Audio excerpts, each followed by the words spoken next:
My name is Tanya Virginie, and I'm the Coordinator of Events and Protocol for Council, and I will be your MC here this evening.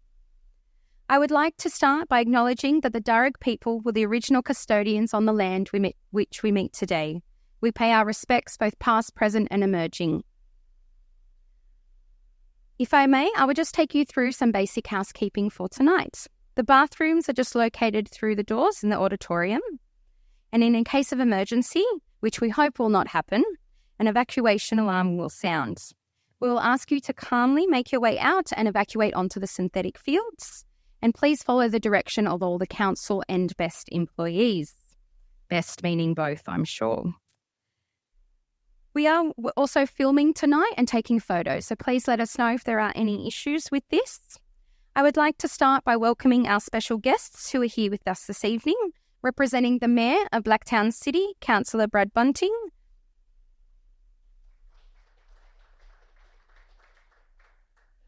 Councillor Bob Fitzgerald, OAM, the CEO of Blacktown City Council, Mr. Kerry Robinson, OAM. We also joined this evening by our presenters.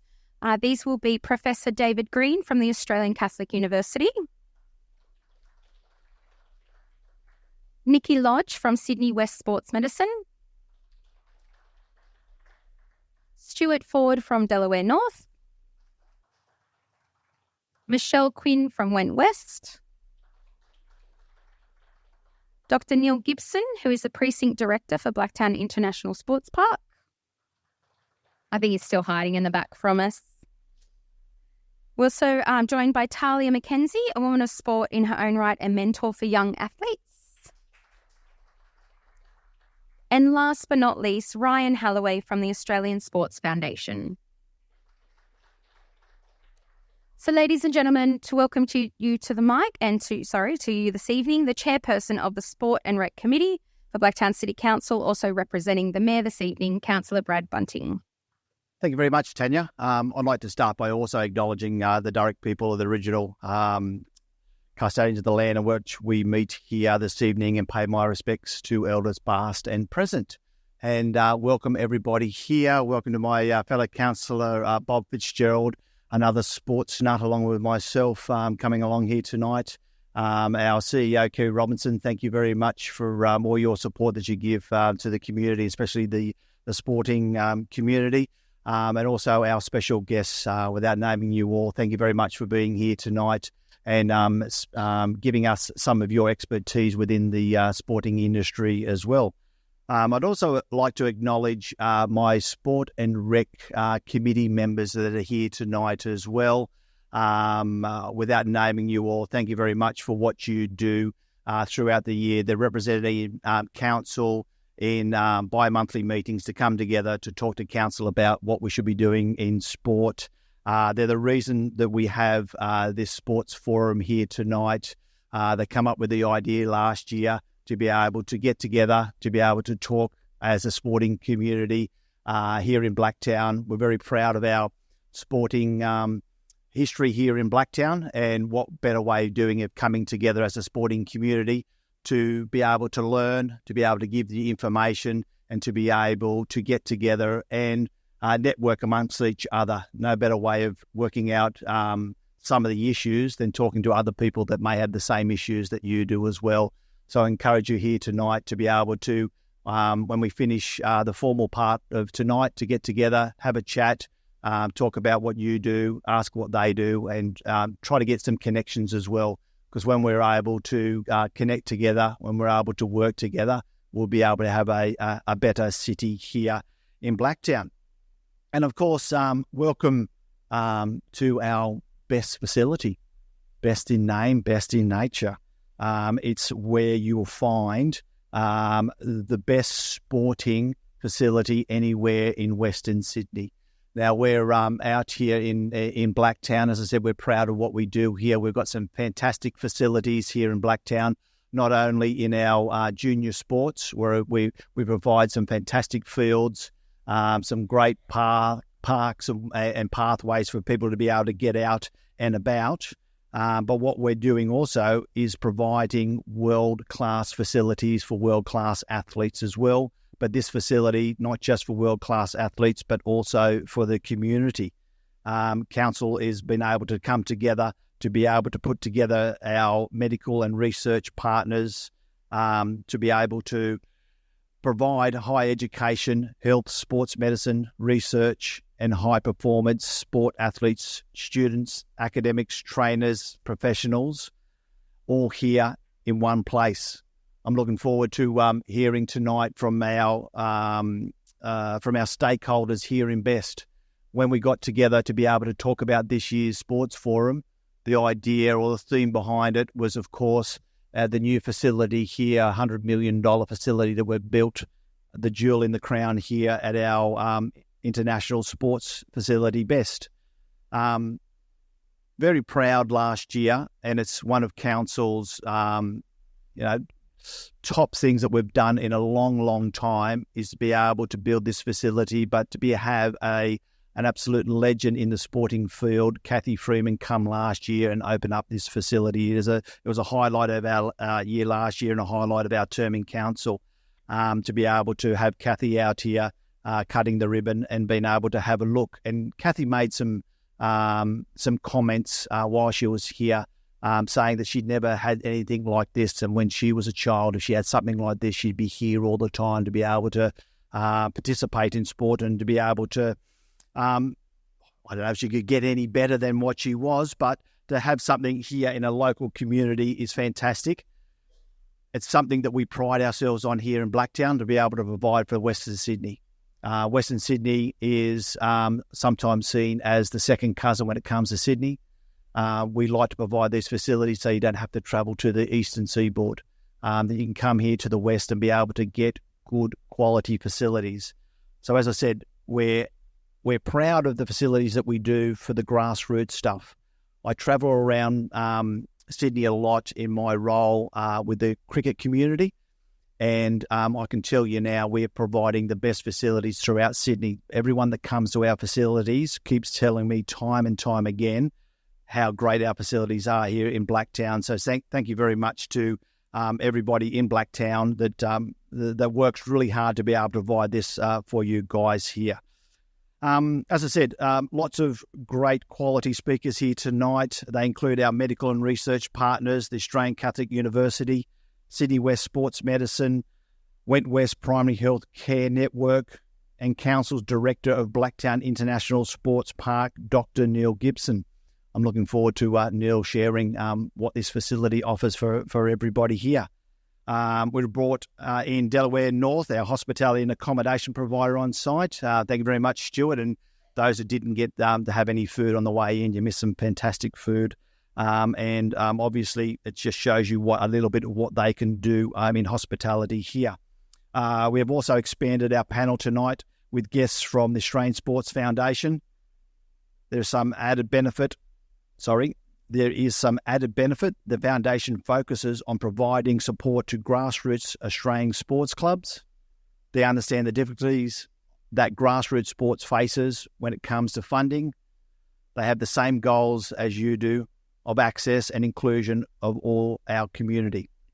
We also have somebody from our, is a big supporter of our youth, somebody as part of the Super 6 program. I'm excited to have Talia here tonight to be able to talk about what she's doing here with the youth in our community. And Talia is also part of the Super 6 program that's happening here in the centre, and Council's really proud to be partnering with Super 6 this year to be able to provide the Blacktown City Super 6 Youth Games happening in May.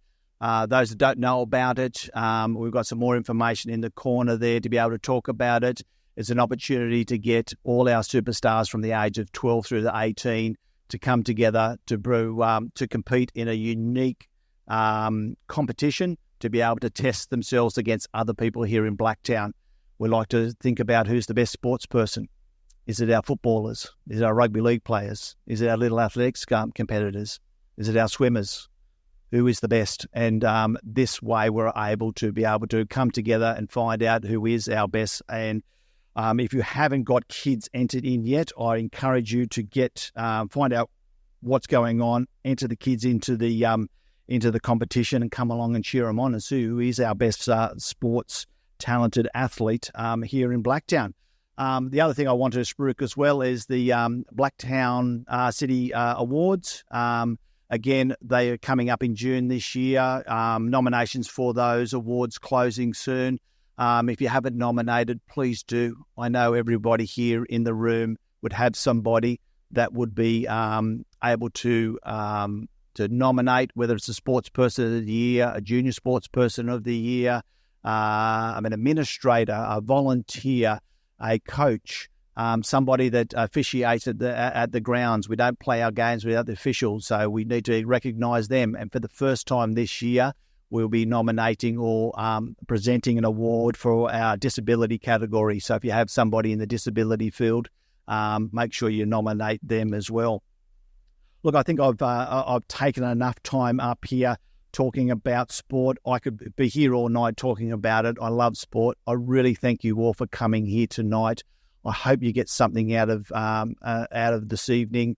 When we put our panel up later on, don't be afraid to ask the hard questions, some of the questions you've been wanting to do for some time. Make sure you get involved. Make sure you talk to lots of people afterwards. And again, thank you very much for coming along to our best facility. Thank you, Councillor Bunting. He did steal my spotlight. I was just about to talk about our Sports Awards program. Thank you for that. Just mention before I do move on, so Brendan from the council events team is here in the corner. Make sure you go and see him before you leave this evening. We have some free stress balls, if anything. You can take a free stress ball. But we're here to talk about anything that we run, the Sports Awards program, the Blacktown City Youth Games coming up. And we've also got the Blacktown City Fun Run that's new coming back to kind of replace the marathon while the Westland Chem 7 is out.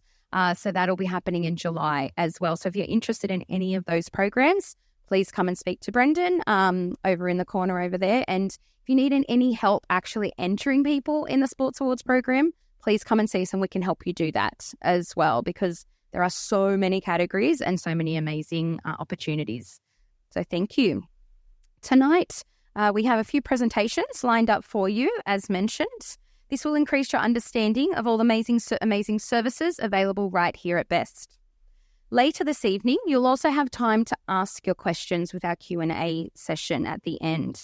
So if you think you have any questions during tonight's presentations, please either jot them down or try and remember them, and we'll have the panel. So every one of our speakers will be up at the end for the panel for you to ask any questions from tonight.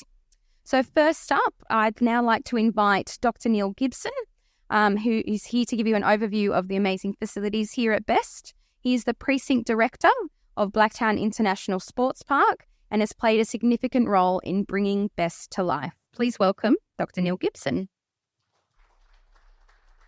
So there's just what I'll try and do is just give you an overview of the sports park and an overview of the project, and I'll let the other speakers tell you a little bit more about their role in it and the services that they offer. This is how the sports park looked on an overhead shot on the 19th of January. You can see a lot of the facilities that we installed as part of the project. The only bit that's missing here is probably the turf on the athletics infield, which went down 2 weeks ago and which is now establishing and gives a completely different look when you see the sports park now from overhead. So the best project is not just about the big black building in the middle. As Stuart will talk to later on, we've got the Lodge, which is a 37-room hotel, and that's the building to the north of Best, the tented building. We've installed 2 new active transport links, so you can now walk or cycle either from Doonside, Charlie Barley, into the sports park at the east, or from the Rooty Hill train station in the west. We installed a new link road that connects the ovals to the Best precinct, which allows people two-way vehicular traffic, hopefully improves coach access, and also connects a 1.6 kilometre walking trail from the east to the west, which we hope will be key in terms of our tenants being able to prescribe exercise to people who visit. We've got the all-weather pitch to the north, and we've got the turf pitch just to the east of the lodge, which is where we had the future Matildas training last week, and which the young Matildas will use when they start their season back up in May. So quite a lot of additional value over and above what you see in the building that you're sat in tonight. As Councillor Bunting mentioned, Kathy Freeman opened the project in November, and I wanted to pick up on the same theme that Kathy mentioned, and that was about access. So if I had these facilities, I would come down every day. Well, to come down every day, you need access. You need to be able to get in. You need to be able to practice and not just train. Training, and I'll come to this later on, is often signalled by adults, often shouting at younger people. Practice is signalled by young people under their own steam, trying to get better. There was a young boy outside this evening for half an hour, 2 cones, 1 ball, first touch, left foot, right foot, left foot, right foot. And Bryce and I mentioned that earlier on. That is one of the highlights of working here, as you see young people coming down with the opportunity to improve their skills. Matthew Syed wrote about it in Bounce. He was lucky enough to have a table tennis table. Bill Gates spoke about his fortune at having a computer at a time when not many other people did. Access to things that allow you to practice and get better underpins everyone who wants to do well in sport. And I think we are providing that, I hope, to lots of people. Dr. Hook in the 70s said they wanted to share the night together. Our tenants will be sharing the building together, not the night.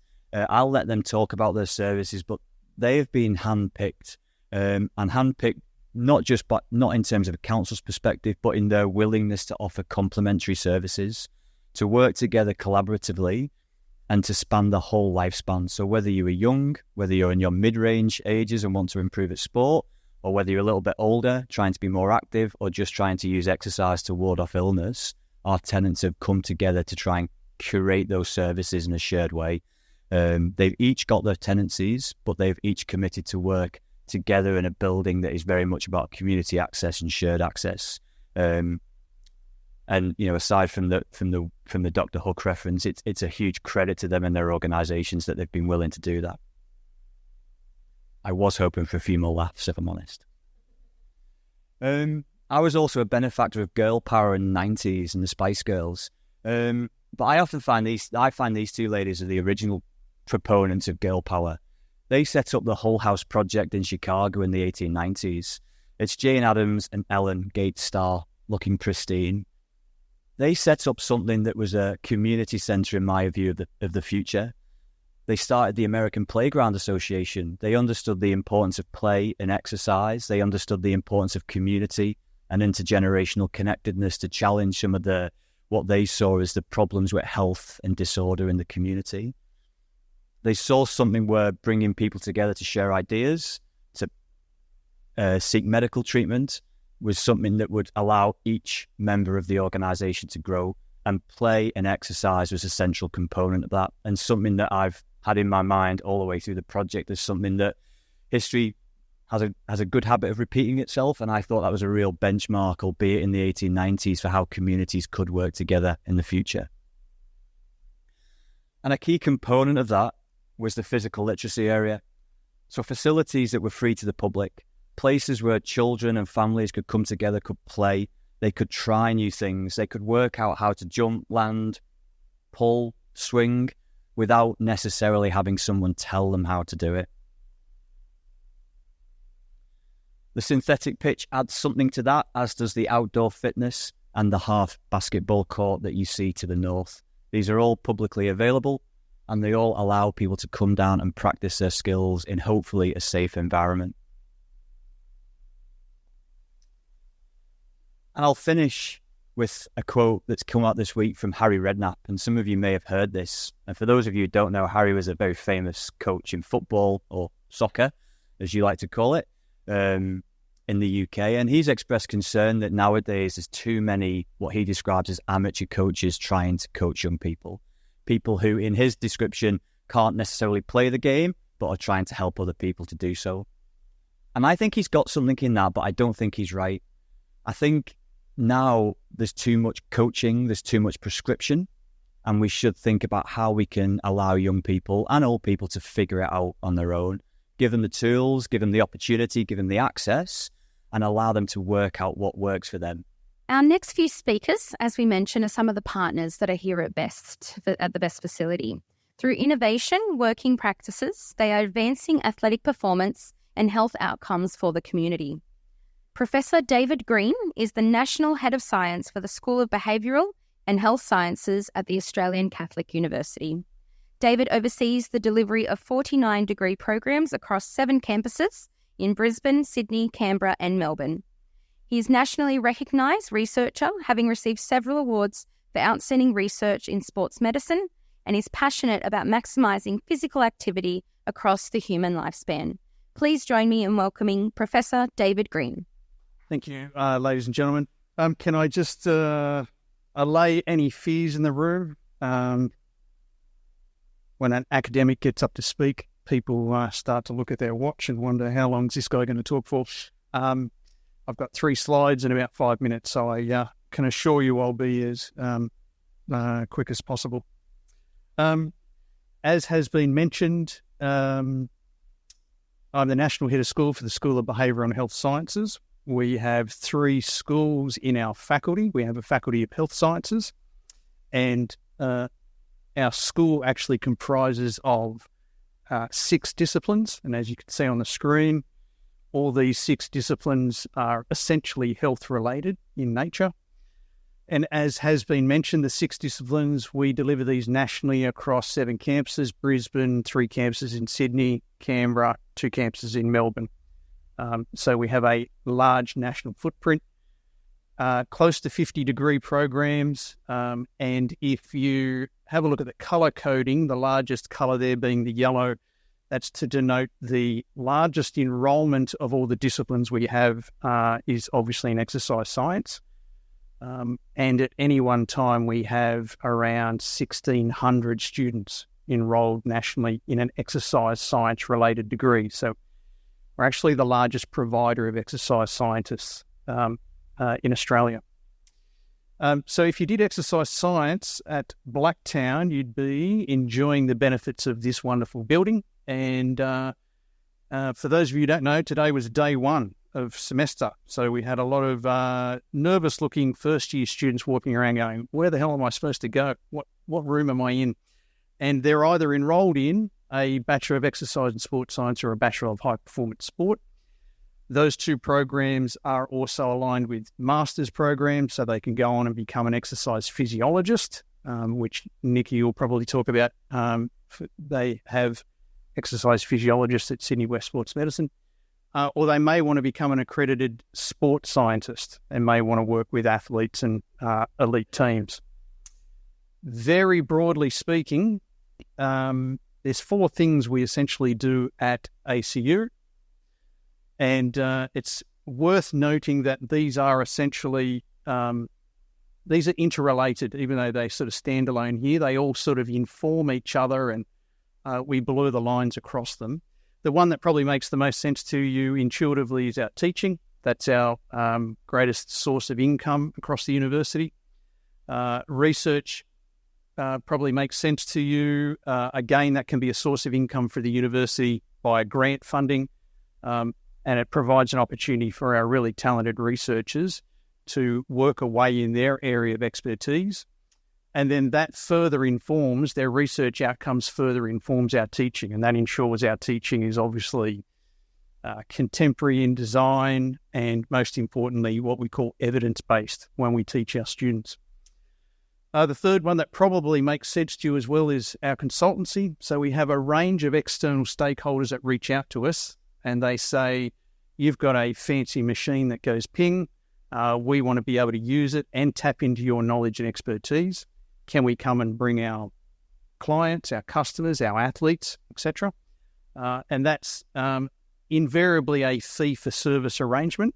And sometimes that fee-for-service arrangement then leads to some research opportunities. The element that's on the screen that's probably most interest to you all is our community engagement. And what you probably don't know is out of the 42 universities in Australia, there are only 2 faith-based universities. There's Australian Catholic University and there's the University of Notre Dame. And what is central to the mission of our university is ensuring that all our graduates, upon graduation, go out into the real world and they both appreciate, understand the benefits of giving back to the community. So there's a sense of service that is actually one of our key graduate outcomes. So if you're a club, an association, an organisation that would like to have access to our students who need to go out and complete their placement hours via community engagement, that is where we really see great value in ACU being in the Blacktown local area, as well as serving the needs of the greater Western Sydney. We're very passionate about being here. Probably appreciate, if you don't know, we've got a campus, a building, should I say, what we call main campus in the heart of Blacktown itself. We're here for the long haul. And we're very passionate about supporting those in terms of their health and well-being, particularly those who are from marginalised and disadvantaged communities. Again, it very much aligns with our mission. So there's an opportunity, obviously, to chat later. There's also an opportunity for you to contact us in 1,000 different ways. I've just happened to put my email address up here, but I'm always amazed that for what is a very large national university, even if you put in a general inquiry via our website, it always trickles down to the right person. So if you've got some grassroots kind of physical activity interests, anything in between, and then all the way up to elite athletes, then we are very happy to work with you and provide that sort of support. Now, I've got a video to finish. It's not as fancy as Neil's, but hopefully it works. The Blacktown Exercise Sports and Technology Hub, or BEST, is ACU's latest collaborative space, available for events, training, consultancy and research. The $100 million state-of-the-art facility can be used for health, physical activity, research and teaching requirements. ACU is creating the next generation of exercise scientists and high-performance sport graduates and supporting athletes and communities using cutting-edge innovation in sports science. Located at the Blacktown International Sports Park, BEST enables ACU to deliver better health outcomes for our research and industry partners while educating tomorrow's exercise scientists. Our researchers can collaborate with you to translate research into practice. BEST facilities include industry-leading 3D motion capture biomechanics lab, 2 exercise physiology labs, 60 square metre environmental chamber, dual X-ray absorptiometry bone scanner, synthetic and grass playing surfaces, 80-seat auditorium, and a 60-metre indoor athletics track. For more information, contact industry@acu.edu.au. Thank you, ladies and gentlemen. Thank you, David. It is exciting to see the many community benefits, so I look forward to seeing come out of this new facility here. Our next speaker is Nikki Lodge. She's the General Manager and Director of Sydney West Sports Medicine here at BEST. She started her career as an accredited exercise physiologist, working not only in private practice but also with local and professional sporting organisations and collaborating with industry giants like Linfox, Australia Post and Woolworths. She began as a clinical manager at Sydney West Sports Medicine in 2016, working her way up to the role of director in 2023. She oversees a substantial team comprising of over 50 professionals spread across 4 locations in Sydney. Nikki is a local from Blacktown City and she possesses a profound understanding of local healthcare and the needs of sports people. Her unique perspective, coupled with her unwavering passion to inspire individuals and teams, drives her towards fostering positive outcomes in performance, health, and overall well-being within the community. Please help me enjoy welcoming Nikki Lodge to the microphone. Thank you for coming out tonight and giving up your time to listen to what we all have to say. When you live with 3 small children, you get used to talking and no one listening. So appreciate you all being here and giving up your evening. I was just hoping to give you a bit of an understanding and a little bit more about Sydney West Sports Medicine. So we're a board of 6 directors with experience across sports medicine, like you can see Dr. Corey Cunningham, Dean, Chris and myself across exercise physiology and exercise science, and then Brent and Kingsley, our 2 sports physiotherapists. So I can see a lot of familiar faces in the room that have already seen some of our practitioners, but that basically makes up our group, and there's a list of other partners that we deal with as well on the elite level day-to-day. I also wanted to show you a bit of a video rather than talking about just some of the different services that we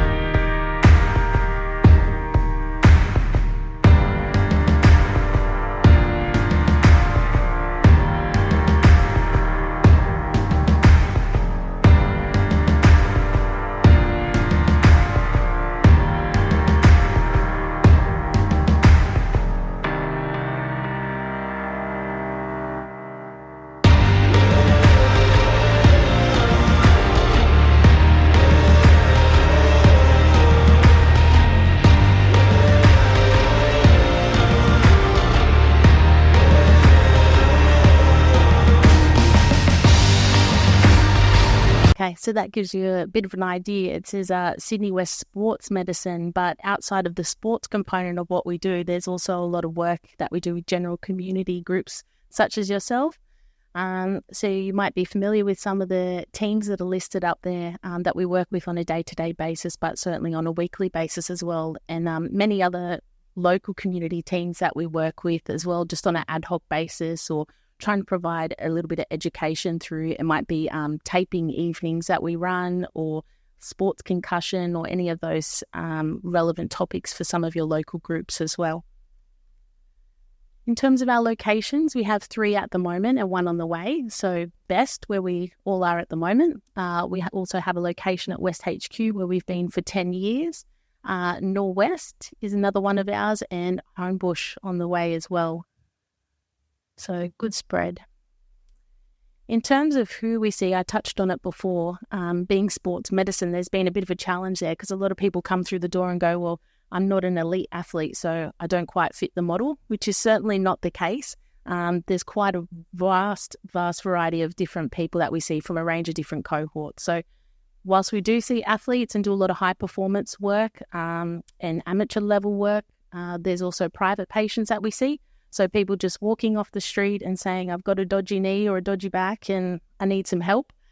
A lot of our work is also through Medicare referrals, which are all bulk billed work that we do as well. So from local GPs in the area, like Wentworth that we have here today, just sending patients across. So whether that's for chronic disease management or low back pain or something like that. A large proportion of our work is also workers' compensation and CTP. So if you've been unfortunate enough to injure yourself at work or be involved in a motor vehicle accident, there are also some of the schemes that we work in, as well as the NDIS, so National Disability Insurance Scheme. We are an accredited NDIS practice, so that's certainly an area of our business that has grown exponentially in the last 5 years. And the last bit there is just veteran affairs. So any current or past serving veterans, just working with the Defence Force to provide rehabilitation for them. In terms of the general services that we do, we have a range of different practitioners in our clinics. So sports and exercise medicine physicians, like you saw, Dr. Corey Cunningham. We also have exercise physiologists. So like David touched on before, working with some of those new graduates that are coming out of ACU programs and partnering with them to provide opportunities in the workforce. Physiotherapists, specialised paediatric physiotherapists, which I think is probably difficult to source sometimes. So a lot of our paediatric physios have been working at Westmead or Randwick Children's Hospital for a long time, so very specialised in that area. Podiatrists, chiropractics, dietetics. We have occupational health physicians as well that do all of our workers' compensation work, and massage therapists. if we get down into it, what do those people actually do? I get a lot of inquiries of people walking through the door and go, what do they do though? This will give you a bit of an idea. So you might be looking for something like a cortisone injection or PRP injections, sports performance testing, hydrotherapy sessions. So we run a lot of group classes, anti-gravity treadmill, which was that thing that you probably saw in the video, someone running on the treadmill with a big bag around them. That's one of our other tools that we use to help rehab people, where we can take up to 80% of their body weight off. So if someone's struggling to exercise or they've just had surgery, that's another good tool that we have to use. Shockwave therapy, high performance programs. So just for an example, anyone coming back from an ACL reconstruction that might need some additional rehab, gait and biomechanic assessments, or your casting and splints, pre or post-operative rehabilitation, whether it's hip replacements, knee replacements, spinal surgery, and likewise. Group classes, so lots of diabetes group classes that we run throughout the week. We also have a number of osteoarthritis programs that we do, or LTAD that we've got listed there, which is our long-term athletic development program. So just trying to support some of those younger athletes in the community and teach them some of the fundamentals that they need to progress and give them opportunities to progress down some of those pathways if they choose to take up that. And like we mentioned before, just concussion management and assisting people with a graded return to play, especially on the community level. So any of those kids that may have concussions or we're not quite sure about the pathway in which to get them back to play, working with our sports medicine physicians, our physiotherapists, our exercise physiologists to make sure that we're fostering a safe return to sport. And just to give you a couple of stats up there, we've got about 21 group classes per week that we currently run across all of those different things that I've mentioned. 33 in-house practitioners with expertise across about 27 different sports when we put all that down on paper. We also have about 118 average appointments per day that we see people coming through across our 2 clinics. And you can see there in 2023, over 36,000 services that we provided to people within the local community. So that's just a video there of one of the performance days that we put together for Western Sydney Academy of Sport. So just hosting some events where everyone can come together and we can give them that elite experience and show them what they can have access to and what's available to them in their chosen sport. And that wraps up my 5 minutes, hopefully in time. Thank you so much, and I'm happy to answer any questions later on. I feel like everyone's made it very nervous about going over their 5 minutes, I think, tonight. Thank you, Nikki. So our next speaker this evening is Stuart Ford. He's the General Manager for Delaware North here at Blacktown Exercise Sports and Technology Hub. Delaware North is the hospitality partner here at Best. Stuart and his team manage and provide food and beverage catering, including the delicious food, as you have eaten here this evening. They provide tailored premium dining and personalised food and hospitality services and manage the fully licensed Parklands Cafe downstairs. They also provide the accommodation facilities here at Best, known as The Lodge, which recently hosted the Young Matildas. To tell you a bit more, please welcome Stuart Ford. Thanks very much, everyone, for coming tonight. Pleasure to be here. You just stole my thunder. We had the Young Matildas with us last week, which was fantastic. Really good to get that kind of group along to stay at the lodge, but also doing all of the activities that they were participating here in at Best. We soft opened in October. 3rd of October was the soft opening date for the lodge. So we're about 4 months in, a little bit more. And then the grand opening was the 9th of November. So as I think Neil said, the lodge is a 37-room hotel. A lot of people, sorry, I should backtrack. A lot of people don't know who Delaware North is. I should just start by saying we are a global hospitality company. We've been operating here in Australia for about 35 to 40 years. We're very heavily aligned with the sports industry. You'll know us by places that we own and operate stadiums around the world, many in the US, but also closer to home. You'll know us from places like the MCG, Marvel Stadium in Melbourne, Melbourne Olympic Parks, the home of the Australian Open. So Delaware North is the partner behind all of those. So we've got about 12,000 people working with us here in Australia, and about 150,000 globally in the US and the UK, Europe, and parts of Asia. So it's a little bit about us. We also not only operate in stadiums, we are a fairly large player in the airport space. So a lot of airport food and beverage concessions that you go through. Melbourne Airport, we've got about 12 different outlets. Perth Airport, Adelaide, Auckland, etc. And in the US, about 40 or 50 major airports. We also have a hotels and resorts division, which owns and manages lodges, hotels, resorts in all sorts of interesting places.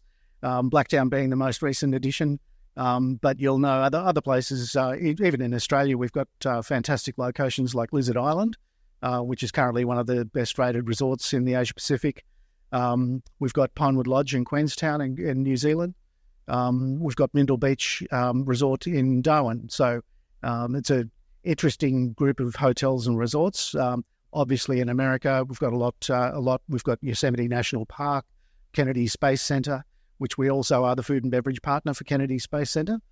And among other things, to get back into the sporting side of things, we actually own the Boston Bruins franchise as well. In fact, that has been in our company's possession for about 20 years now. So it's a long-standing relationship between ourselves and the Boston Bruins. We also own the stadium called TD Gardens in Boston, which is the stadium that's what they consider their home stadium. So that's a little bit about Delaware North. Closer to home, we became involved in the BEST project back in 2018, 2019, when Blacktown City Council had already committed the resourcing and the strategy for this entire development. And we're looking at partnerships. That's how we became involved at the time. And I was actually personally involved in that part of the process way back then. That's coming up to 5 years ago.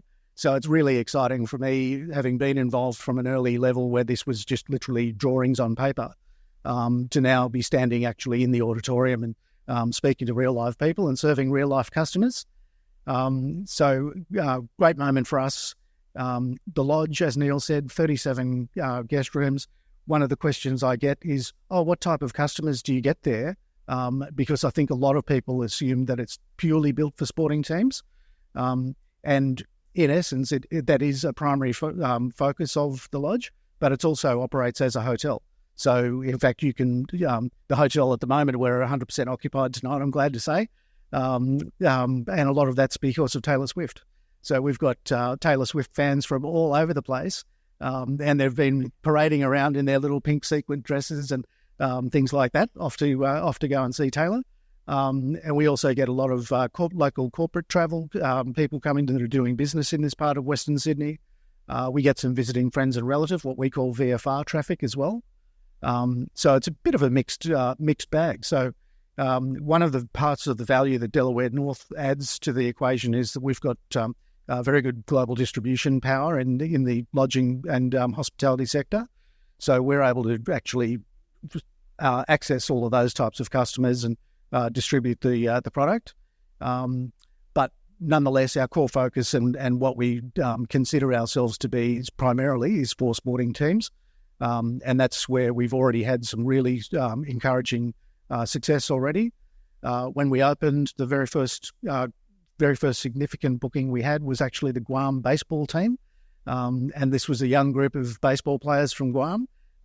Delightful group. They were here to play baseball at the baseball centre. Stayed with us. They were a long-staying group. They stayed 9 nights consecutively. So that was a really good workout for us initially. But since then, the baseball season got really busy. So we had the Blue Sox put all of the visiting teams here at the lodge. We had Baseball New South Wales, who have got a lot of demand as well. And then we've even had groups from Shooting Australia. We've had softball, netball, all sorts of things. We've had the Young Matildas last week. We believe they're coming back again. So it's kind of it's that type of facility, and it lends itself very, very well. Structure of the facility is very simple. You will have seen through the fly-through. It's a 2-level facility, so it's 37 rooms in total. and all rooms are either a twin share or a quad share. So the twin share rooms typically about 28, 30 square metres. Good size for it's about a standard Novotel size hotel room. For people that don't think in square metres. So it accommodates 2 proper king single beds, all with their own self-contained bathroom. We operate like a hotel, so we've actually got full linen, sheets, towels, bathroom cosmetics, tea and coffee making facilities, mini refrigerator. It's all in there. And the other part of what makes it not unique but unusual is that we also have quad share rooms. So that's a larger room, about 38, 39 square metres, and they've got 4 single beds. So that's really good for a lot of sporting teams. It makes it very cost effective for sporting teams to come and actually put 4 players in one room. And those ones also have a larger bathroom, which has got a twin vanity unit. It's got a separate toilet as well, which has got a locking door. So the bathroom actually is far more adapted to that. And we also have really good accessible arrangements as well. We've got 5 accessible rooms, so wheelchair accessible, and they've got the proper accessible bathrooms and that type of thing as well. So yeah, we've had good interest from that side. We've already had a lot of people staying with us that have got various types of disabilities or ability challenges. And we're also we're welcoming Louise Savage and the people from NSWIS in the coming weeks, and they've actually got a few groups booked that are coming to us. So we're really keen to develop that side of the business because we understand the value of that. Closer to this building, we are the food and beverage operator as well. So we do operate the Parklands Cafe downstairs. That's a 220 seat cafe, open every day from 7 a.m. Breakfast and lunch. We currently close at 5, but who knows? We may eventually extend those hours. Open 7 days a week. It's been very, very well patronised, both by lodge guests, but also by people using the physical literacy area, which has just been a fantastic addition to the facility. So we do the functions and events here as well. So everything that happens up here, including the canapes and cocktails tonight, that was our Chef Rafi and his team. And we also are able to provide buffets and functions downstairs in Parklands because it's an L-shaped room, so it's got divisibility built in. So yeah, it's a very flexible space, and I believe there's a lot of people in the room that may be able to patronise us or use the lodge at some stage. So please, if you do have any questions, please don't hesitate to get in touch. Thanks very much. Thank you, Stuart. I think we're trying to get our international jousters for the medieval fair lodging with you guys shortly in May. So it's all sporting fields. So our next speaker is Michelle Quinn. She's the CEO of Wentwest. She has extensive experience in health and social care, both in the UK and Australia. She is highly experienced in direct clinical service delivery and is well known for developing working partnerships that share learning and best practices so that good ideas reach communities. She holds a Master of Science in Human Communication, Acquired Neurological Disorders from City University London, and a Bachelor of Applied Science Speech Pathology from Sydney University. Please welcome Michelle. I'm here to talk about Wentwest as one of the other residents of the new Burst building. And some of you will know about Wentwest because we've been in Western Sydney for over 22 years now. We're a little bit different from some of the other, like the university and the sports medicine people here. We don't deliver services directly. Our job is at the system level. So back in the day, we were a registered training provider for GP registrars. We became the Division of General Practice. We then became the Medicare Local, and then now we are the Western Sydney Primary Health Network. So some of you will recognise those kind of names as they're changing parts of the system. What we do is a primary health network. There's 31 primary health networks across Australia, and we cover every single community. And for us, we are responsible for Western Sydney. And our goal is looking at system change, changing the health system to improve health outcomes. And so we're really keen on looking at not just health from a clinical perspective, but thinking about it for well-being. And one of our biggest areas of focus is in mental health. We recognise how important exercise and access to the outdoors are to people's well-being. So for us, being here in Best is a really great opportunity for us to be linking in not just to the clinical side of services, but also into the community. So we've been based in Blacktown since I think about 2004. We moved to Best only a few months ago, but we also are based at Westmead's Health Precinct because our goal is, again, looking at it at the system level. So we have a couple of focuses. One is about driving world-class general practice. So in Western Sydney, we have over 1,400 general practices working in 350 practices. Alongside nurses, allied health professionals, and all the admin staff that it takes to run primary care. We're increasingly working in residential aged care homes as well, and we're increasingly working and reaching out to allied health. We are a not-for-profit organisation, and our funding comes from the Commonwealth Government.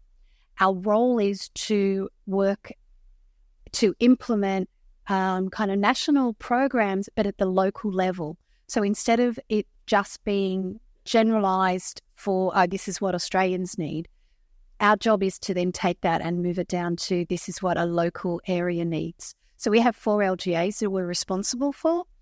And within that, again, rather than just saying, well, that's what this 4 LGAs need, we try and look at it from a place base. So looking more specifically. So we do a lot of programs that are only run in one location. So we have things like Too Deadly for Diabetes running out of Emerton that is specifically working with the Aboriginal and Torres Strait Islander people in that region to address their diabetes, reduce their incidence of diabetes, increase their health through exercise and nutrition.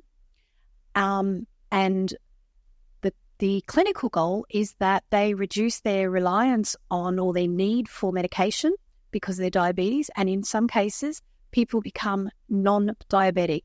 Their diabetes disappears because of that program. On top of that, the reason that it works is how well linked in it is to addressing connection and belonging and being part of a group that you feel you belong to. So one of the things that we know and what the research shows us is how important being part of, feeling a sense of belonging, having connection, and then that takes us to the other end, which is addressing isolation and addressing loneliness. And we know that all of those things are linked to what we're talking about here today around sport and engagement. The coaches, the players, the associations all linked together to give people a sense of belonging and connection. And all of those things show a direct link to your ability to weather all the storms that come your way as just people living in a community. So for us, our job is to look at how do we help to support changing the system, not at the hospital level, but at primary care. And how do we get more funding into primary care? Because that's where prevention and early intervention occurs. And if we can do that, then less people will need to go into hospital. Less people need to go into hospital. There's even more money for prevention and early intervention. More ways for us to focus on addressing those intractable things that people talk about in the modern world. They say everyone's lonely, nobody feels connected, everyone's mental health is at greater need of support than it ever used to be. There's all of these things that are happening that our role, our job is to work with everybody else to see if we can make these changes. So for us, working, being in BEST, we're really excited because we're able to connect with not just the providers who have link into the services that are provided, but also we have a much better chance of being close to you and close to the community so that we can learn exactly what you need, how we can advocate to support that again at government level, but also how we can help to develop specific programs that link in directly to improve the resilience of people and improve outcomes for everybody. So we work with people from 0 to 100. We have programs that are in early childhood. We work within schools. We work in aged care facilities. So we go across the whole spectrum. We do physical care. We support providers to deliver clinical care around diabetes, heart disease, but we also do a lot around mental health, resilience, and general support, better eating, all of those kind of things. So for us, BEST is our new home where we really see that over the next 10, 20 years, we will be able to support everyone in that journey towards a really strong community, a really healthy community, a community with lower levels of disease and ill health. So I'm going to stop there. Thank you very much. Thank you, Michelle. We have now heard from all of our partners here at BEST. Our next two speakers before our question and answer session. Our first speaker is Talia McKenzie. So Talia is a New South Wales representative in women's hockey, a teacher at Plumpton High School right here in Blacktown City, and a key mentor in the Super 6 High Performance program. She'll be speaking to us tonight about the importance of young people keeping active and looking after their health and the benefits of young people being part of community sport. Please welcome Talia. First off, I want to say thank you for the opportunity. So I'm a teacher at Plumpton High School, about 5 minutes away from here. So we have a pretty similar demographic to this area here, but I also want to acknowledge the other reason why I'm here.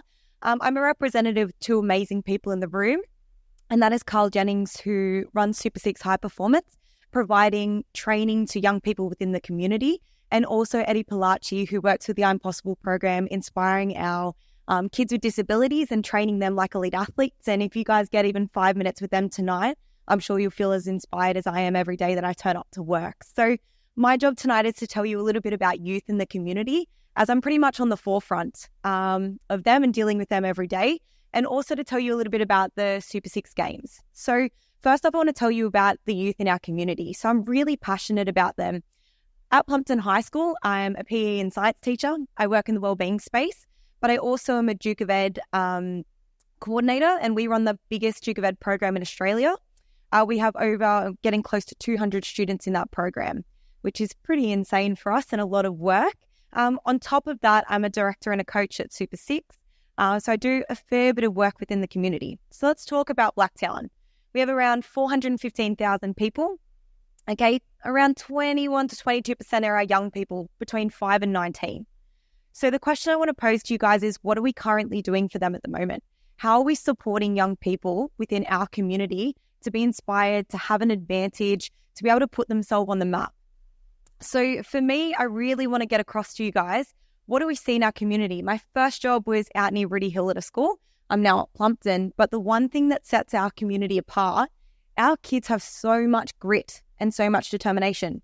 So different to when a little bit the people that I went to school with. They also have a huge personality. I'm telling you, if you spend a day in Plumpton, reality TV show, okay, but entertaining nonetheless. But the last thing that I really want to put forward is talent. We have so much talent, but there is big challenges. And that's where Super 6 comes in, which I'll talk about. We have challenges with accessibility. Now, easiest one to bring up, I take my kids on an excursion. First question I get asked, how much, miss? How much does it cost? How are we going to get there? How accessible is our sport within the community? Can they get there by bus? Are they able to go with other families? How easy is it for our kids to get to our sport? Second thing is, how much does it cost? On average, we look at an MPL, which is a higher level soccer, $2,000. Okay, hockey, I'm a hockey player, $800. Now, for any family, that's not easy to afford. Even when we talk about equipment, new pair of soccer boots, that's probably around $100. So cost is a really big thing that I want us to consider moving forward when we talk about accessibility to sport within our community. The other thing that I do want to talk about in terms of Super 6 is what we're doing and why we're trying to change that. So I did speak about a few characteristics like resiliency and determination. However, there's one thing that kids in our community have, it's humility. If you ever spend some time with the kids here, they never take more than what they need. Whether mum and dad are working too much, oh, it's okay, I don't have to go today. Or, if it's part of the paycheck, oh, I don't need to play sport today. They won't take it if it's not given to them at an accessible level. And that's where I want things to change for us. So Carl over here came up with the Super 6 Games. And this Super 6 Games, what it does is it's going to put our kids on the map for a small fee, which I'll tell you about later. But we want our kids in the community to feel like they can participate in an event, that they can stand up and showcase who they are. Because I've got so many kids at school that I've spent 6 months playing sport, trying to pick up this one skill, and they'll pick it up like that. It's so embarrassing for me. Okay, but our kids are so talented here out in Western Sydney. And so this event, what it does, it brings kids from 12 to 18 together from all sports. We want a really good competition. So is our kids from footy going to be better than soccer, or if you want to call it football? From netball, from little athletics. So we want our kids to compete across disciplines. So that's speed, strength, skill. And then they're going to be named the Super 6 star between 12 to 18 and be provided opportunities for the future. We have one of the skills is Grudine and Grudine throw. Girls and boys can do that. Now, on top of that, there could be potential scholarships. We could be bringing scouts. But on top of that, it brings our kids an opportunity for $20, and that's the sign-up fee, to have an opportunity to showcase themselves.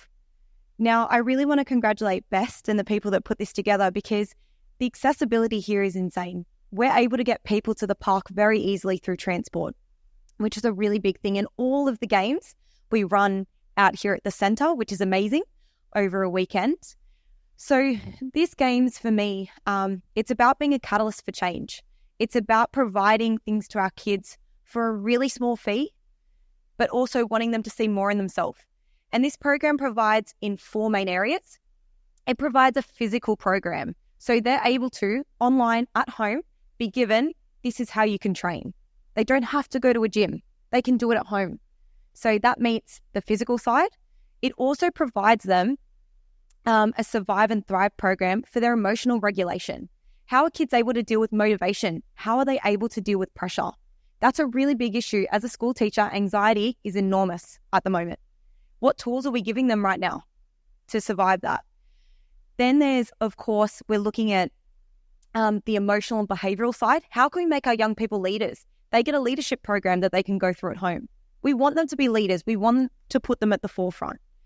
And the last big one for me, I would say, is inclusivity. We are so lucky that we are able to include kids of all ages, all genders, all sports, and even more, all abilities. What program do we know of that can bring kids together that are from, let's just say, a football and an able-bodied background and kids with disabilities and treat them exactly the same? It's not very common in our community. So providing them this is going to put us on the map. And the last thing I do want to leave you with, and like I said, it's very affordable. For $20, they get an ongoing program. It doesn't just stop on that weekend. It keeps going. But even on top of that, we're the first LGA to do it. We're the first government area to have this happening. Who says that we're not going to be the leaders in the future? And that's what we want to create. We want to be the leaders moving forward. So our kids go, you know what? I was part of the first games. Look at me now. I've now got a scholarship. I now have accessibility to sport. I'm just keen to be physically active. Well, you know what? I want to be part of this community. I want to get off my phone and I want to go and connect with other people my age, which I don't get to do all that often. So this Games is going to be, like I said, a huge catalyst for change, but I can't wait to see how we connect even as individuals and business partners together to create a community that kids know that we've got each other's backs too. I can then go to my local network and go and see them, or a kid comes to me needing physiotherapy or something, I can then pass that information on. So I think for us, we're going to grow a community. Our kids are going to grow in the community. And I could only see we are going to be at the forefront of what's going to be the future of sport here in our innovative Best Blacktown. So thank you so much for having me. Sense that passion that Talia has. When I first met both Talia and Carl, probably last year, you could sense it from the minute they walked into the meeting talking about Blacktown City Youth Games. So we are very excited about partnering with that this year. Our next speaker is Ryan Halloway, who's the Chief Partnerships Officer at the Australian Sports Foundation. At our last sports forum, many of you were keen to learn more about raising funds for your clubs and what tools were available to support sporting clubs and associations of all sizes. The Australian Sports Foundation has been helping athletes, sporting clubs and organisations fundraise for more than 30 years. They are Australia's leading sports fundraising platform and charity. Ryan has been in the sports industry for over 15 years and he's worked for professional clubs in the NBL and NRL, as well as in the events industry. Ryan has been helping raise funds for sport for over 7 years. With a passion for sports, he believes in the many benefits it provides to both individuals and communities. The passion attracted him to the Australian Sports Foundation so he could assist sport long-term and foster a culture of philanthropy and fundraising across the Australian sports sector. To share with you more about ways to raise funds for your club and athletes, please welcome Ryan Halloway. Thank you very much, Talia. You are going to be a hard act to follow, but I'll do my best. Here we go. First and foremost, thanks very much to Blacktown City Council for having me tonight and welcoming me to Best. I mean, what an awesome facility that many of you guys and your sporting clubs and your participants are going to be able to benefit from. So thank you very much for having me here tonight. As mentioned, going to run you through a little bit about the Australian Sports Foundation, who we are, what we do, and how we can help you, the sporting clubs and communities out here in Blacktown and in Western Sydney. I might run a little bit longer than the 5 minutes. I think I had 15, so let's hope we can get through it. But as mentioned at the outset there, the Australian Sports Foundation, we are Australia's leading sports fundraising platform and charity. We are the educator and enabler of fundraising and philanthropy in sport right across the country. And we work with everybody from the Blacktown Bears right through to the Australian Olympic Committee and everyone in between. That includes church groups, individual athletes, community groups, schools, universities, etc. Anywhere where money can be raised for the development of sport in Australia. We've raised over $700 million for sport in the country since our inception and helped tens of thousands of athletes, clubs and groups. So today we run, as I say, the leading sports fundraising platform. Think about online, easy to use, nice and simple for your sporting club. Membership to us is free. We also take care of all the compliance and governance with the ATO. So donations through the Australian Sports Foundation are eligible for a tax deduction to benefit your club and community. So the platform, as I say, is the main tool that we use to help clubs fundraise. What we try and do is make fundraising easier. We want to reduce the barriers for people to make donations. We want to get them to be able to make donations sooner to your club, so the money's in your hands quicker. We want to make sure that it's simple and easy. So we've implemented things like Apple Pay and Google Pay, QR codes that go straight to your fundraising pages with us, and also providing you with the education and enablement to be able to get out there and do stuff. So things like campaign ideas, EDMs, really, templated examples, easy to use stuff, because we know you're all volunteer-run clubs, many of you, so time is of the essence. It is obviously important to have someone responsible in the club for your fundraising in your philanthropic program, but for us, it's about how do we make it as easy as possible for you to get out there and ask for money. Put them on the spot, but there's a couple in here tonight from the Magicians, I think, so They probably didn't know I was going to put this one up, but here it is. This is an example, live example of a fundraising page with the Australian Sports Foundation. So when you sign up with us, you get, all the tools and resources you need to fundraise, but then you also get, this is the platform, the online fundraising facility, which is where the majority of the fundraising is done, and the biggest thing for us. So here you can see on my right, your left, is the page there for the Magicians Fund, raising money for the club, all different things that they're looking to do there, equipment, training costs, a lot of different things in there. And then on the far side there is the donation page. So it pops up and people can either give once, give monthly. We've got regular giving and all that sort of stuff there. All customizable, the information that you can put on there, as well as the dollar amounts that get up there as well for the donation page. So this has all been recently revamped and developed with best practice fundraising from around the globe to be put on there. This is obviously what you get through us. We encourage you to use your channels. People don't come to the Australian Sports Foundation to find out about the Blacktown Flyers. They go to your website to find out about that. So we encourage you, if you are raising funds and you're using the Australian Sports Foundation to do that, to tell those stories. I'll go into a little bit more of that later on. So just wanted to touch on the opportunity that philanthropy provides sport, and we've heard it here tonight and summed up beautifully by some of the speakers beforehand, is that there are so many barriers to participation now. We talked about the cost of living crisis. We surveyed close to 3,000 community sporting clubs. The biggest things that they raised were, number one, the cost of living crisis and the affordability of sport, particularly if you've got multiple kids or multiple people in your household that are playing sport. Can add up very quickly. One of the other ones was facilities, and it's so good to see an LGA, Blacktown Council, invest in the sector, invest in sport, because sport does way more than teach people the value of winning and losing. It's where people come to connect. It's community. You guys know that. You guys know how much influence you have on the participants and the members of your clubs. They come there for a sense of belonging.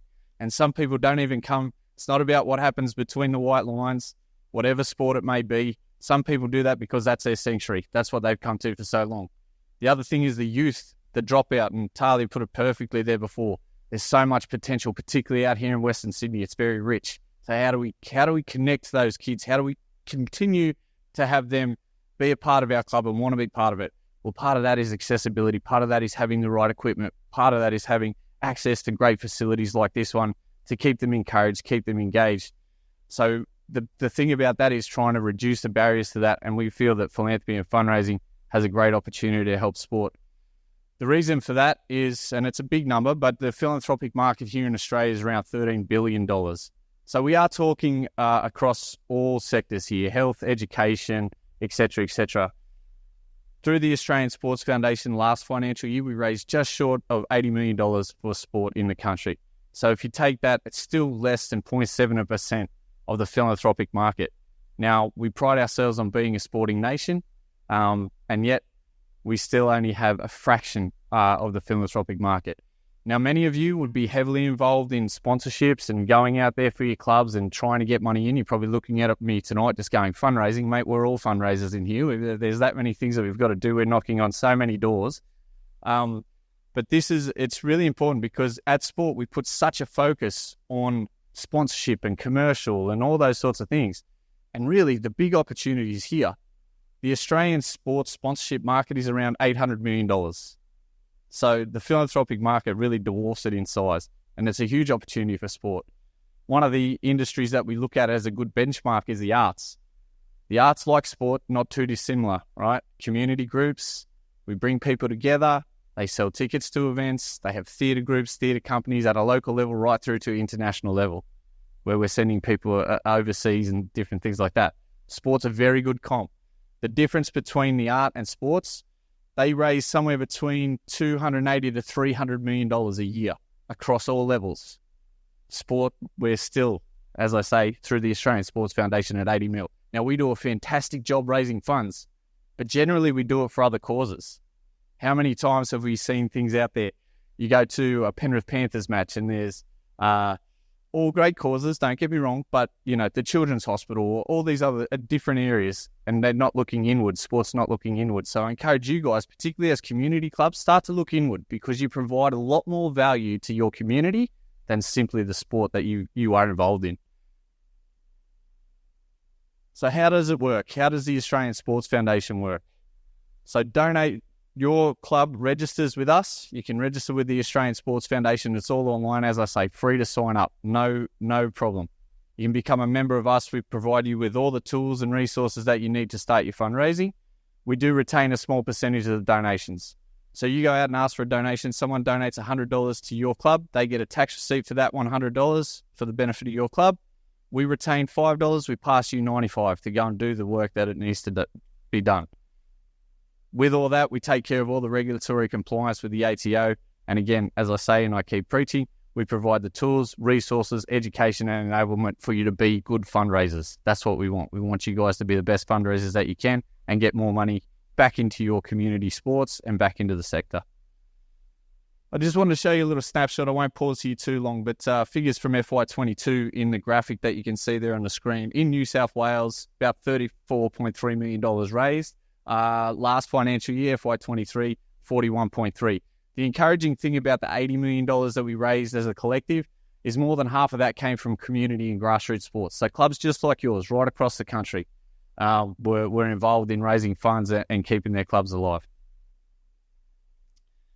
Wanted to show you an example of what's possible. The Northern Hawks, they're in the Hunter Valley region, rugby league club, basically wanted to raise some funds so they had the equipment for their juniors to be able to play. Wanted to make sure that there was good Indigenous pathways, high Indigenous population up there. Wanted to make sure that it was a club of choice for the Indigenous people to come in, feel welcome, and also various other player support areas. So things like mental health, sports medicine, psychology, and things like that. So when we think about what you can raise funds for, it's not just simple things like the roller for the cricket pitch or the equipment to play. It is the other services from some of the people that you've heard here tonight. So sports medicine, the Super 6 games, or specialised coaching. So if you've got some people within your club that are identified and you think we need to get some specialised coaches in here, you can raise money for a specialised coaches program. The one thing that we've seen, as I mentioned, cost of living being one of the big things that is a barrier to sport, is we've seen a lot of clubs start hardship funds to retain their participants, to retain their members, so that people can donate to that, so that those families that might not be able to afford registration or equipment for their kids can apply to the club and have that reduced and help keep their community together.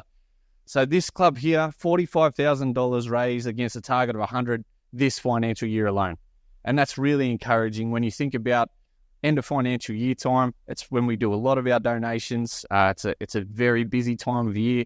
I would say roughly half of the donations for our entire year come through the months of April through to June. So that's a fair chunk of change. So, and we run end of financial year campaigns that help with those templated examples and everything to help your club run a really good end of financial year campaign. So if you take nothing else away from tonight, sign up with us. Keep an eye on your emails, because we're about to send out the end of financial year campaign and we'll be able to get you going. So as I said, it's all about fundraising smarter, not harder. How many people in here have run a Bunnings barbecue?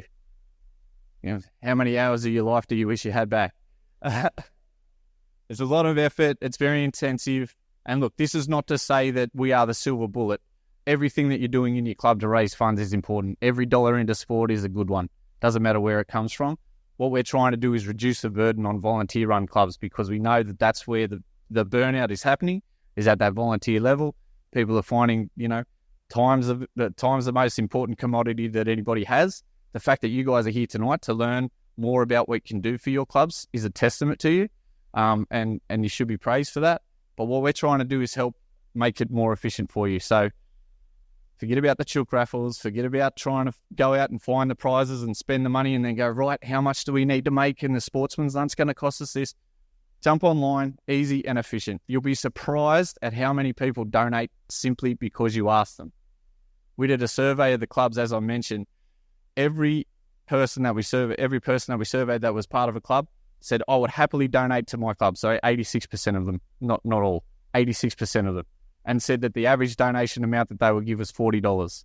I think everybody in here, think about the amount of members and participants you've got at your club. $40 as a tax-deductible donation from each of those would probably go a long way for you. So that's what we're about, trying to make it easy and efficient. So I just want to touch a little bit on preparing your fundraising story and what it's all about. It is about sport, which is about connections, which is about emotion, which is about bringing people together. And these are all the elements that should make up your fundraising project when you are going out to ask people for money. Don't say, well, we need it because we can't afford it. That's great. What's it going to do for me? How does it benefit me? How does it benefit my kids? How does it benefit our community? We want to make those connections. Get them to identify the problem within themselves. They see it, they know it, they can feel it.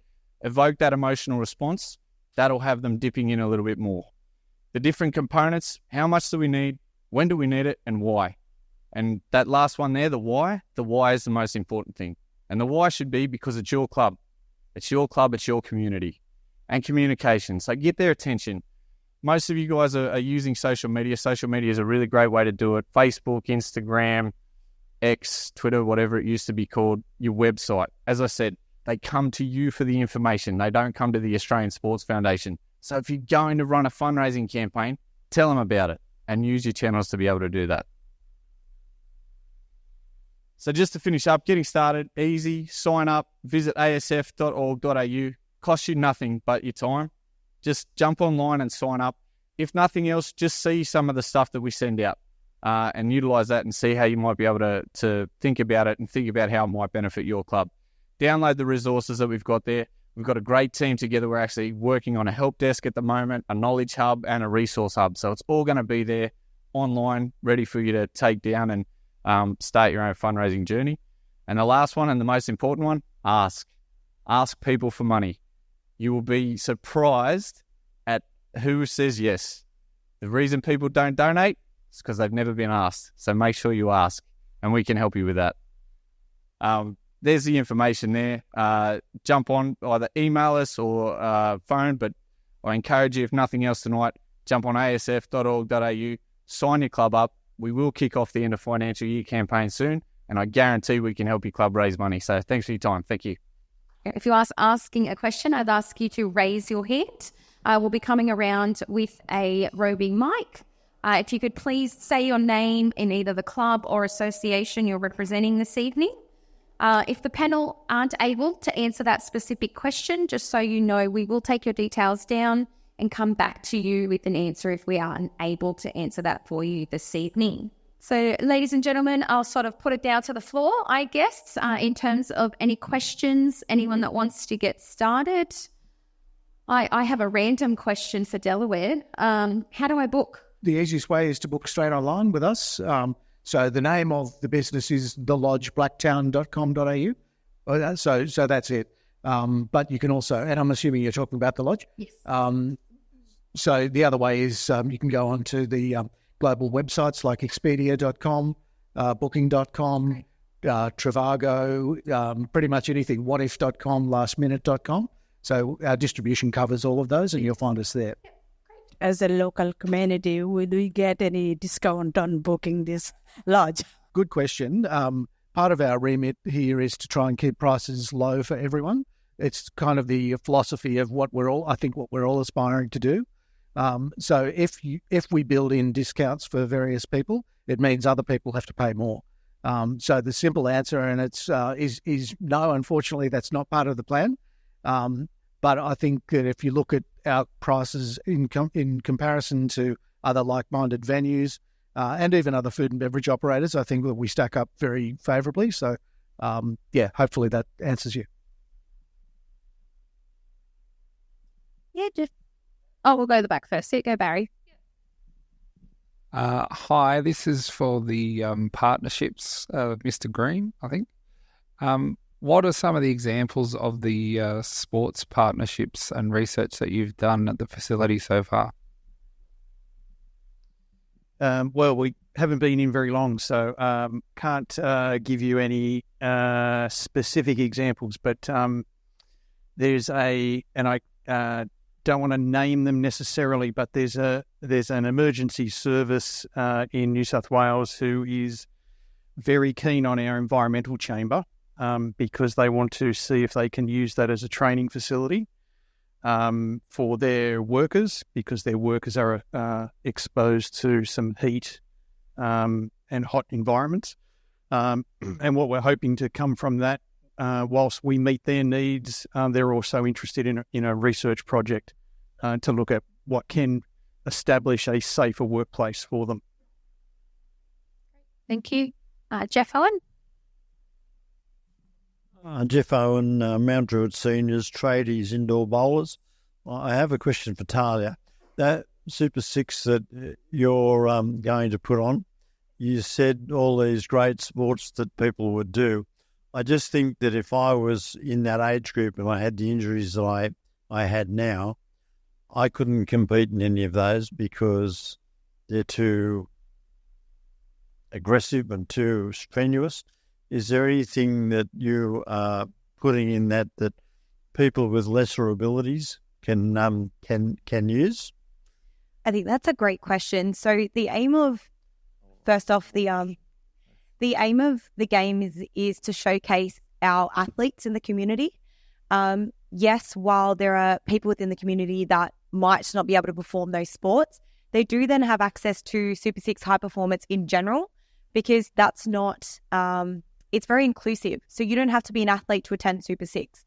So the games is for athletes that are at that level and kids that want to showcase themselves across the disciplines. However, like I said, if there's people within the community that isn't something that they're interested in, that's okay too, because we want to encourage young people that also want to be physically active to come into a safe environment, which Super Six creates, from kids from the age of 10 and above, to be able to come and do sport, be around different people and just enjoy moving their body.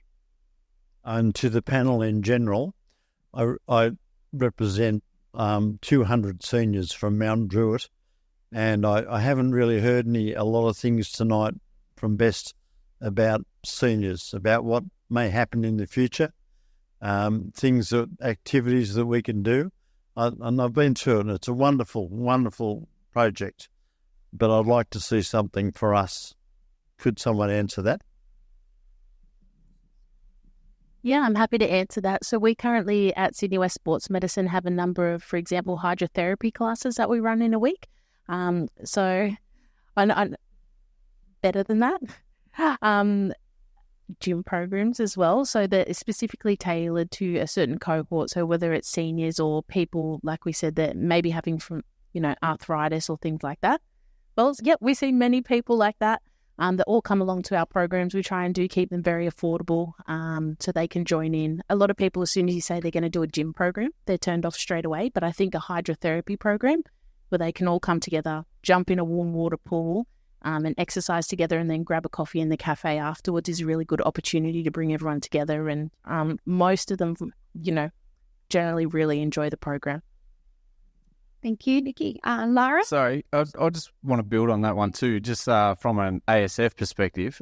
We are working with a number of different sports at the state and national level on seniors and masters programs. So Table Tennis Australia, bowls, bocce, a lot of the low-impact sports. So a facility like Best, now that we are privy to it and a partner in it, is something that we would definitely present to those guys as an option to be able to run some of those programs within that Best facility. So you think about, we've got some great partners even in the precinct now: softball New South Wales, baseball, lacrosse, down to the Western Sydney Wanderers across the road. Like, they're a partner of ours as well.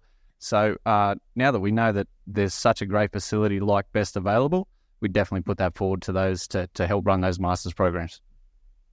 Councillor Bunting just wants, both need, there's a fight. Okay. So these are not intended to be specific examples for here, but the BCC released data on what the most popular recreational activities are, and I think the top is walking, which was part of the inclusion for the walking track, and part of the walking track co-located with the medical centres. So that part of that could be walking groups and part of your prescription. Michelle mentioned earlier about the growing levels of isolation and the lack of connectedness, which is not unique to older people, but it's certainly more prevalent. And having designed the space outside, which can, we think, cater for all ages and and attracting older people in to spend time with younger families, even if it's not part of their own family. And then there's some really good initiatives from around the world in terms of Europe around using sport as a catalyst to tackle dementia. So clubs using memorabilia from, I won't choose a decade, but a decade gone by, and I've been involved in some of that with football in Scotland, where using the memorabilia and programmes and strips, largely fellas, bring them into the club, and it's been used as a way to tackle dementia, and then some initiatives around walking football, walking dementia. I'll sort of echo Dave's point. Building's only been open since October, and so a lot of that has been bedding in the tenants. But in terms of those more outreach programs and community programs, they're kind of in the gestation period, and it's good to hear that there's a demand for them, and if we can get them off the ground, that maybe people will come. Absolutely said it. And so the first bit's right. The Disability Community Centre will start construction next month. March, and that'll go to the west of the current athletic stadium. We haven't landed on what the final markings will be or the equipment inside. And sorry, Kerry, and in addition to that, Kevin Betts, which has got 2 basketball courts, yes. I think Councillor Bunting just wanted to finish on something. Yeah.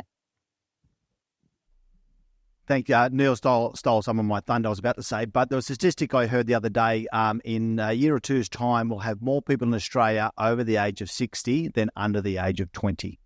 So I'll put that out to all the sports people in the room here today. What are we all doing for older Australians? And it's an opportunity. There's gaps in our sporting world. We learn about mega trends happening in sport at the moment, and one of those is the age gap. You know, there's not as much out there in sport when it comes to the older Australians as there are for the younger ones. We do really well with our entry-level programs about getting kids to play sport, but we need to do more for keeping people fit and healthy throughout their lives, and that's particularly really important towards the end of your life, to make sure that you're fit and healthy, that you'll be able to stay at home, to be able to play with the grandkids. Best way to play with the grandkids, bring them down here to the park down here. Absolutely fantastic facility here. And I hear the coffee is fantastic as well here. Yes. Thank you, Councillor. Yeah, our question in the middle. Yeah. Yes. Hello. Hi. So, my name is Lachlan. I'm from Blacktown Basketball. I think that the overall theme tonight has been access, and I think that's one of the things that we struggle with the most is access to court space. And obviously with basketball, it's an expensive thing to build and stuff like that. So my first question would be, how do we put the focus on basketball, and how do we get that as a focal point for Blacktown? Currently, there's 3,100 basketball players that live within Blacktown. Yet Blacktown Basketball, as the official pathway through Basketball New South Wales and Basketball Australia, we can only service 800 based on the court space that we have. Yes, Kevin Betts is apparently meant to get an upgrade, but yeah, it feels like it's taken forever, and it's becoming more of a myth than what it is. Something that's actually going to happen for us. So how do we put the focal point onto basketball to help build more facilities and get funding and stuff like that? Great question, Lachlan. It's not a myth. It's happening. We're going through the design process now, about to award a contract for the Kevin Betts, doubling the size of it. We're also putting some extra funds into Charlie Lars Leisure Centre, so we'll change the flooring there. So you'll have 2 courts in there with a proper spring floor for basketball itself. But we keep advocating all the time for undercover indoor sports wherever we can. There's one thing that we try to do at council is to say to the state government, when we're getting funds in from developers, allow us to use those funds to build those facilities that you're talking about. At the moment, we can't do that. We're not allowed to build. We're not allowed to build those facilities with those funds that are coming in. So we're looking at different ways. We're working with Basketball New South Wales to try to bring them to Blacktown along with volleyball, but we're doing what we can where we can. And it's not just basketball. There's volleyball, there's netball, there's futsal, there's pickleball, there's indoor bowls. There's lots of things that are trying to do indoors as well. So, but we're doing what we can, and we've gone from having, I think, about 6 courts, so we'll have about 12 courts in the next couple of years here. And we're doing what we can as well to have Blacktown athletes competing here in Blacktown, rather than having outside athletes coming in as well. I know we've done a bit of work together in regards to that as well, Lachlan. Thank you, Councillor. I believe Councillor... Yep, Ryan. Yep. Sorry, me again. So just on the basketball point, it's actually a really good one. We've worked with a number of basketball associations in a similar sort of position to Blacktown Basketball. Great example is Geelong Basketball. They expanded their facilities. Now, the thing about councils and governments and state and federal, they're not a money pit. They want to see that sports are committed to it as well. So our recommendation to sport is, if you're going to have a facility upgrade and the council or your local government area or state government is putting money behind that, get around that, fundraise, and actually come to the table with some. And we've seen some really, really good examples of that, even here in Sydney. Hunters Hill, rugby union and cricket, they wanted an upgrade to their facilities to include women and girls change rooms, state of the art, as well as a brand new clubhouse and everything that facilitated both sports. So what they did, both the rugby club and the cricket club combined their powers together to help run a fundraising program. Then they were able to come to the party for council and say, well, hey, we've raised some money, you've committed to us, but we're serious about it as well. Because the councils they're not a money pit, as I say, so you do have to come to the party with it. So I would suggest that if you've got some approval for a facility, make sure your scoreboards are great. Make sure your backboards are great. Make sure you got the ability to offer your participants the best experience within basketball that they can. And you know the basketball courts and basketball stadiums always have the other sports that come in, indoor netball, badminton, all that sort of stuff. So rally your community. You can come to the table for council, and who knows where that could lead you in terms of additional funding. Thank you. Councillor Fitzgerald? Yeah, thanks very much for the presentation from everyone tonight. I'm a big believer in youth, a reflection of the parents and the environment. How is BEST going to impact and support the rehabilitation of youth offenders across Western Sydney? We've got some great people here. It's a robust community, but we need to address some of those issues. And how could BEST actually support those programs, such as Cobham and Talia about Plumpton High School? Brilliant. 200 people in the Edinburgh Awards. This work. I can probably speak just on behalf of the schooling system. I'm at a fairly tough school. We meet with the police probably once a week. We're on first name basis with them. But I just want to tell you what I've witnessed just from the start of things. I think, yes, it's generational. That's very, very clear for us, and we see that with parents and carers. However, I think the best part about BEST at the moment, I actually work downstairs in the gym with our disability program, and there's a few times I've popped outside and I've seen my students on the field. I can't bribe my students to get on the PE courts at school. But when they're down here with their friends playing, they're active for 2-3 hours. So I think, number one, we've created an accessible space, and there's students that don't want to come to school, yet they're out there playing soccer. So number one, we've created a space that's accessible. Number two, if we can get our kids moving, they're going to feel better about themselves. And I see that every day. I know that falls on deaf ears a lot of the time, but when our kids see potential, when they see that they have something that they can achieve, whether that's a university degree, whether that's going to work, whether that's being able to be in a representative team, if we can tap into a young kid's purpose and their passions, we're going to get more out of them. And we see that every day. So I think BEST actually brings together, a lot of these kids really enjoy sport, but it brings them a safe space. Maybe it's not home, maybe it's here, that they come for hours and then they go home again. So I think, yes, there's going to be more programs, but just the simplicity of an accessible, safe space for them, I think is going to start a generational change. Then we can build programs, then we can build in the community. But if we already just start here, I think we're going to see a big change in our community. Great. Thank you. Barry? Yeah. Hi. This one's for Brad. With all the new housing areas we've got, how how much is being provisioned away by the council for sporting facilities in terms of planning? Yeah, so if you're talking about the Northwest Growth Centre, obviously, as I talked about before, we get funds from developers. So everyone that's purchasing blocks of land and building houses there, we get X amount of dollars in from those. We have to spend so much on open space. We're a big believer here in Blacktown to make sure that we've got enough open space. And we also do plans in regards to what should be in that open space. So playgrounds are really important, as we talked about before. We need to be able to get our kids out and about. One of the big problems at the moment is getting those under 20-year-olds out and active off their devices and out into the community.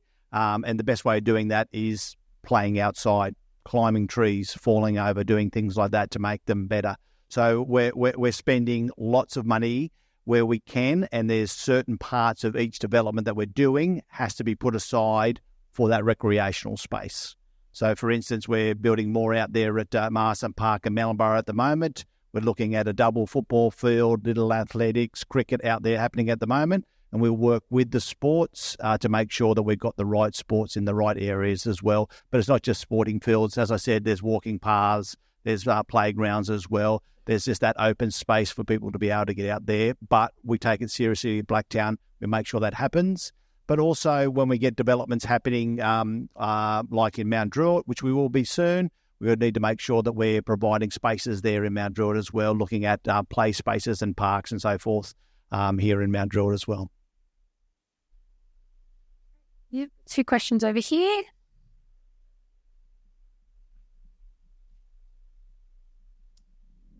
Good evening, everyone. I'm just going to lean on this man so I don't fall over. First of all, this is Western Sydney, Mr. Caterer. Meat pies and tomato sauce, nothing wrong with them for finger food, or a good curried egg sandwich. I can give you my grandmother's recipe if you're chef. Just so you know. People that know me know I say what I think. There's a New South Wales State Government site just across the road here on the other side of the M7 that apparently used to be the residence for the carriage and horseway exchange, where horses for the light horse departed back in 19 whatever. Is Council aware of that development, and does Council have any say in what they actually put on it? Because according to the literature I read, they want to turn it into a parkland and restore the building that I think they thought was there because they found one brick. Council have any input on what goes there, and is there any plan to possibly link that site to this across the top of the M7? I might just throw to the CEO for some quick. Because the CEO used to work for Landcom and knows a little bit about the site. The site was the site of one of the first government farms, which is used for provisioning the colony very early in the 1700s. It is of very great significance, but there is very, very little of the actual farm structures left, either existent or in the ground. Landcom has been doing community consultation itself. It has not engaged with us, and it hasn't come to us with any plans for that development as yet.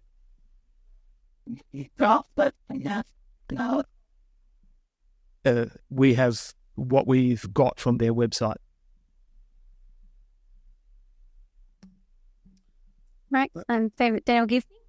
Yes, Daniel Givney from Kings Lane Little Athletics.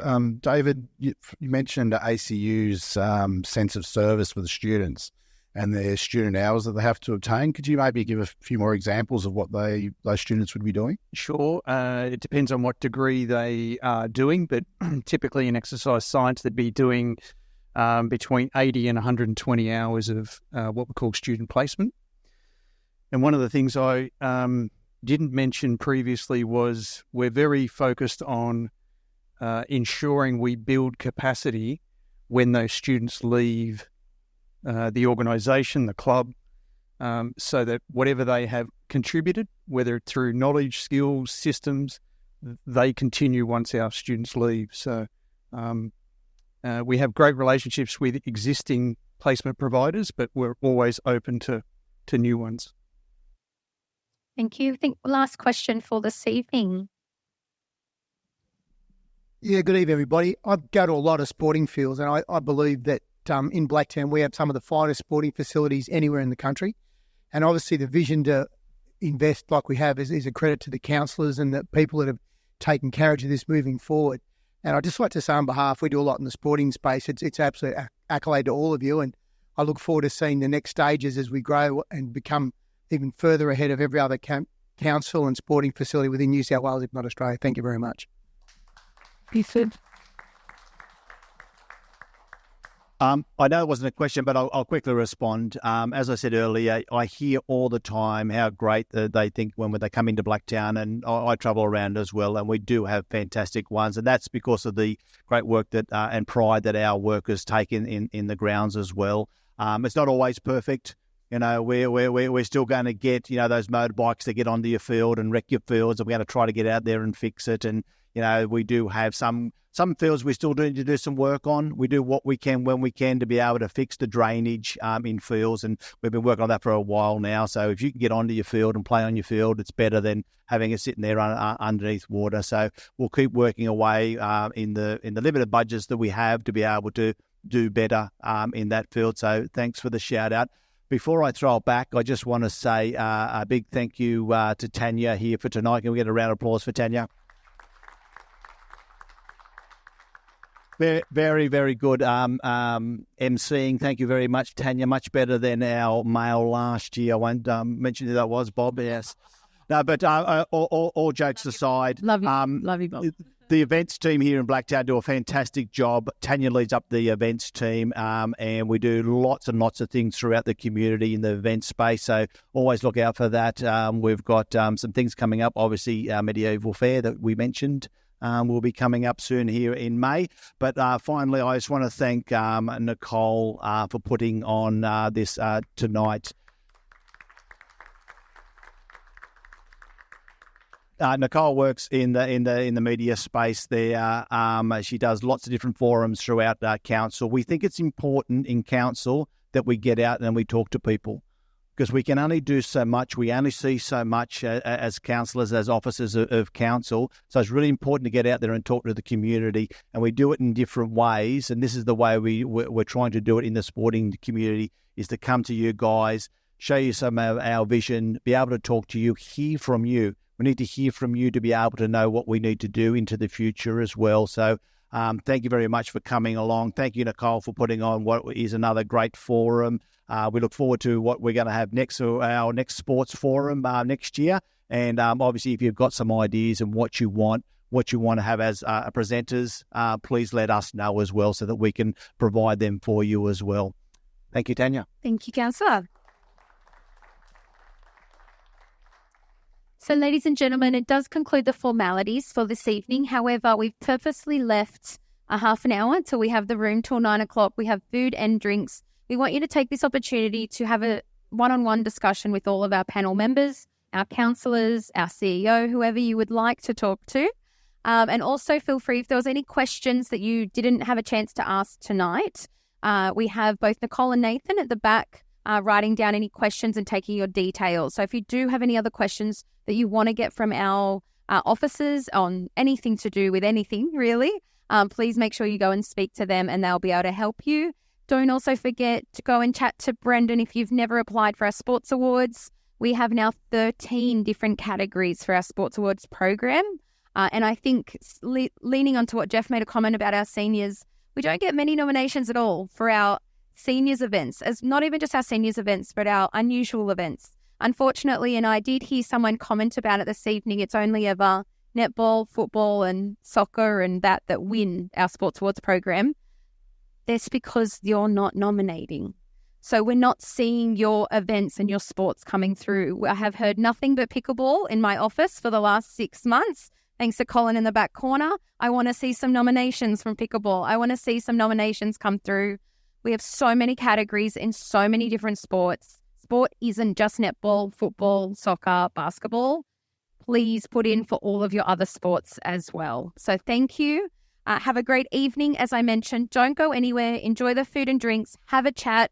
Ask your questions. And on behalf of Blacktown City Council, I thank you very much for attending and taking part in our 2024 Sports Forum. Thank you.